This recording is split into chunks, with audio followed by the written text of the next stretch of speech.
Je vous salue au nom de Jésus-Christ de Nazareth. Nous allons parler de ce qui vient après le brisement. Je suis brisé et puis, je suis brisé et puis. Et je vais parler de l'histoire de Pierre. Nous sommes dans Matthieu 26, verset 69 jusqu'au verset 75. Cependant, Pierre était assis dehors dans la cour. Une servante s'approcha de lui et dit : « Toi aussi tu étais avec Jésus, le Galiléen. » Mais il le nia devant tous, disant : « Je ne sais ce que tu veux dire. » Comme il se dirigeait vers la porte, une autre servante le vit et dit à ceux qui se trouvaient là : « Celui-ci était aussi avec Jésus de Nazareth. » Il le nia de nouveau avec serment : « Je ne connais pas cet homme. » Peu après, ceux qui étaient là, s'étant approchés, dirent à Pierre : « Certainement tu es aussi de ces gens-là, car ton langage te fait reconnaître. » Alors il se mit à faire des imprécations et à jurer : « Je ne connais pas cet homme. » Aussi le coq chanta. Et Pierre se souvint de la parole que Jésus avait dite : « Avant que le coq chante, tu me régneras 3 fois. » Étant sorti, il pleura amèrement. C'est une histoire très touchante du reniement de Pierre. Un jour, Jésus-Christ dit qu'il mourra et que ses disciples le renieraient. Lorsqu'on touchera le berger, les brebis se disperseront. Pierre dit que tout le monde peut te renier sauf moi. Et Jésus-Christ lui dit qu'avant que le coq n'ait chanté 2 fois, tu vas me renier 3 fois. Et Pierre n'a pas cru. Mais arrivé devant la mort, Pierre a renié Jésus. Et la prophétie s'est accomplie et Pierre était brisé, Pierre était blessé. Il était blessé d'avoir renié un homme merveilleux qui était Jésus, d'avoir renié son mentor, d'avoir renié son Dieu, d'avoir renié sa destinée, d'avoir renié quelqu'un qu'il aimait, d'avoir contredit sa promesse, alors que c'est à lui que Jésus-Christ s'est révélé comme le Christ. Lorsque tous les disciples étaient incapables de voir en Jésus-Christ le Christ, Pierre l'a vu, il a dit : « Tu es le Messie, le Fils de Dieu. » Et Jésus-Christ lui a dit : « Ce n'est ni la chair ni le sang qui t'ont révélé ces choses. » Mais un jour, il a régné. Quelqu'un d'autre aussi avait régné. C'était Judas. Judas a vendu Jésus. Il a trahi, comme Pierre l'a trahi. Et nous voyons 2 comportements entre Judas et Pierre. Pierre a trahi, il a pleuré. Judas aussi a trahi et il a pleuré. Et la Bible nous dit que lorsque Judas a trahi, il n'a pas cru en une seconde occasion. Il n'a pas cru en la grâce de Dieu pour recommencer à zéro, vivre une nouvelle histoire. Il s'est pendu et il est mort. Mais Pierre a pleuré, mais il ne s'est pas suicidé. Il est certes demeuré dans les remords, mais la Bible nous dit que lorsque Jésus-Christ est ressuscité, il a envoyé Marie vers ses disciples avec une parole précise pour Pierre. Va dire à mes frères que je les précède en Galilée, mais précisément à Pierre, parce qu'il savait que Pierre était culpabilisé de l'avoir régné. Et il est venu auprès de Pierre lui dire : « Pierre, m'aimes-tu ?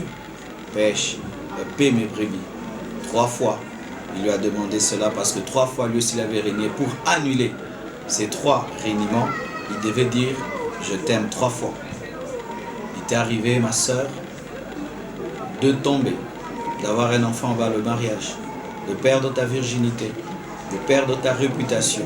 Comme Pierre, il n'était plus un bon disciple. Il avait stagné, sombré. Ne te suicide pas comme Judas.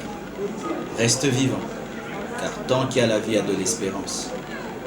Imaginez que Pierre pensait que le ressuscité était rancunier et qu'il est mort en colère. Et quand Jésus-Christ ressuscite au summum de sa gloire, il lui montre qu'il peut lui pardonner. Le diable, lorsque nous voulons pécher, il nous dit que le péché n'est rien. Mais après que tu aies péché, il te dit : Dieu ne te pardonnera jamais. C'est ce qu'il a fait avec Judas. Il lui a dit : tu peux le vendre, ce n'est rien. Mais quand il a vendu, il lui a dit : vraiment tu es un lâche, tu ne peux que te pendre. Sache qu'il y a des pierres et il y a des Judas. Les Judas, après avoir trahi, après avoir sombré, après le brisement, périssent et meurent. Mais les pierres restent vivants, quoi qu'ils soient blessés. Ils restent vivants, quoi qu'ils soient brisés. Et ils attendent la grâce de Dieu et la restauration divine. Je ne peux pas te dire que tu vas récupérer ta virginité. il est possible que tu puisses récupérer ta virginité spirituelle.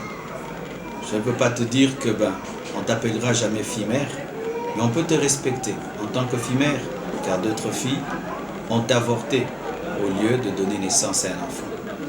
Tu peux te ressaisir. Et le plus grand problème de Pierre, c'était de recevoir le pardon de Dieu. Souvent, nous pensons que la marche avec Dieu, c'est seulement vivre dans la sainteté, mais c'est aussi savoir recevoir la bouée du pardon de Dieu lorsque nous sombrons dans la culpabilité. Beaucoup de gens ne savent pas revenir sur le droit chemin lorsqu'ils ont été blessés par la désobéissance, parce qu'ils sont incapables de recevoir le pardon de Dieu. Tu es brisé, et puis, moi je te conseille de faire comme Pierre. Après ton brisement, relève-toi.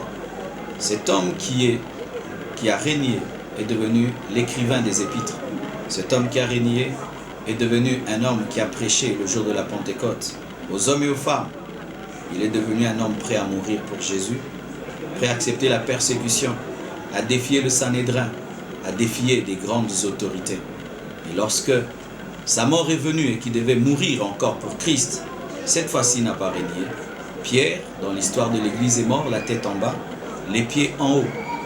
Il a accepté d'être crucifié comme son Seigneur.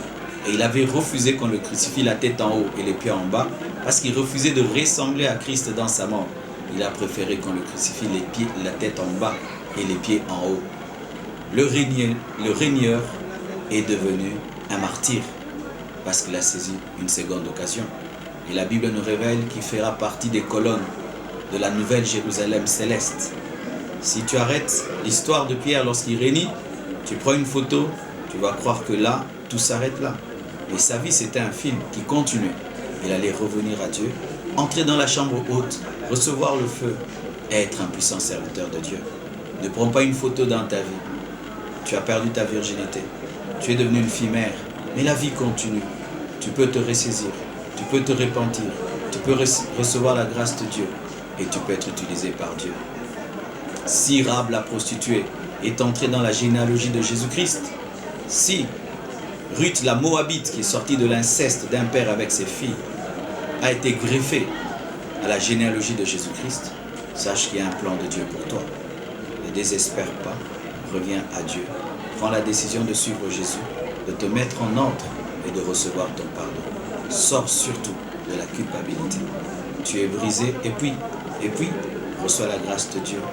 Reçois le pardon de Dieu. La vie continue. Tu n'es pas morte, tu vis encore.